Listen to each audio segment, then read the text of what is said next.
Hey, what's going on, Who Dat Nation?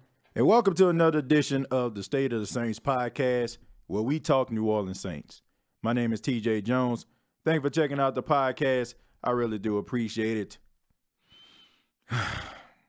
You know what, Who Dat Nation? I am really getting sick and getting tired of the national media.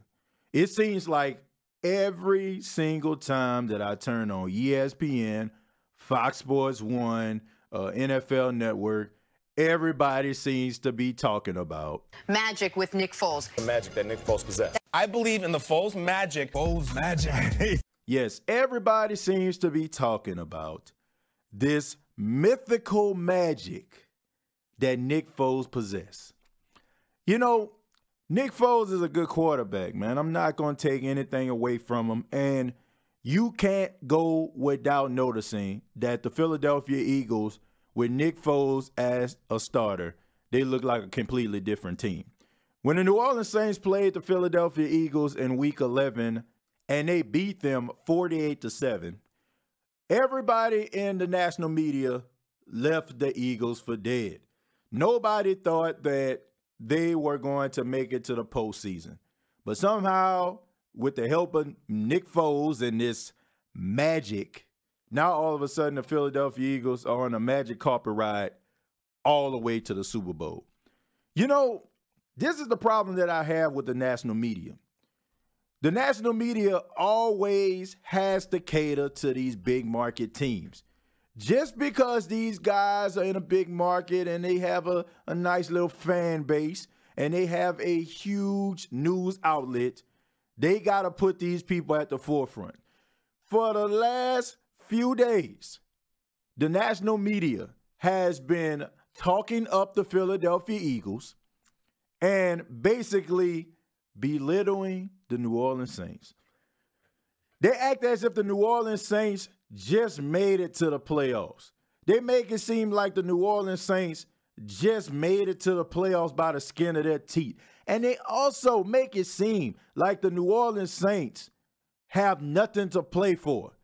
Yeah, the Philadelphia Eagles have Nick Foles. Yeah, Nick Foles is a good quarterback. But do the national media remember this? Marshawn Lattimore, 12 yards from Adam. Case on a deep drop, steps up in the pocket. He'll fire to the right side, caught by Diggs. Stay up! Oh my God! 30! No! 10! Touchdown! Are you kidding me? It's a Minneapolis miracle! Stephon Diggs and the Minnesota Vikings have walked up on the New Orleans Saints. That's right. One of the most darkest moments in New Orleans Saints history. That play happened in a divisional round of the playoffs. It happened in Minneapolis, Minnesota. The Saints were 10 seconds away from going to the NFC Championship game to face, that's right, the Philadelphia Eagles. Do you think that the Saints forgot about that? Do you think that the Saints don't remember that they were in the same position last year and they were only moments away from going to the NFC Championship game? Now, I understand about storylines because nobody wants to hear about how the Saints are just going to completely dismantle the Philadelphia Eagles. It's not good storyline, probably not going to get any ratings, so you got to talk up the Eagles. But don't try to belittle the Saints. Don't try to make it seem like the Saints don't have nothing to play for. The Saints were in the same moment in the divisional round of the playoffs. This was the scene of the crime for the Saints, and they have an opportunity to go out there and right the wrongs of yesteryear by going out here and putting on a performance that will completely wash away what happened last year. The Saints are ready. You can talk about all the Foles magic you want, national media. You can talk about all the touchdowns that Nick Foles throws in the postseason, and that's cool. You can do that. No problem. But don't try to discredit the Saints. And don't make it seem like they don't have something to play for. They want to win it all. The Saints, since the beginning of the season, have put themselves into positions with draft picks and trades all for this moment right here, to get over this hump right here. The window for Drew Brees is closing. You have a lot of young players on this team, players that are going to become elite players in the future.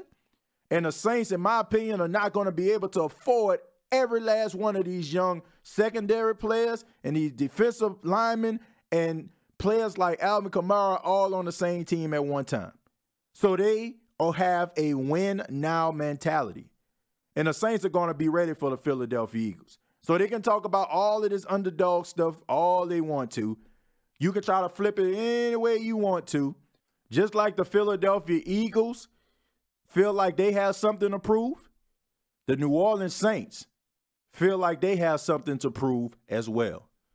This has been the State of the Saints podcast.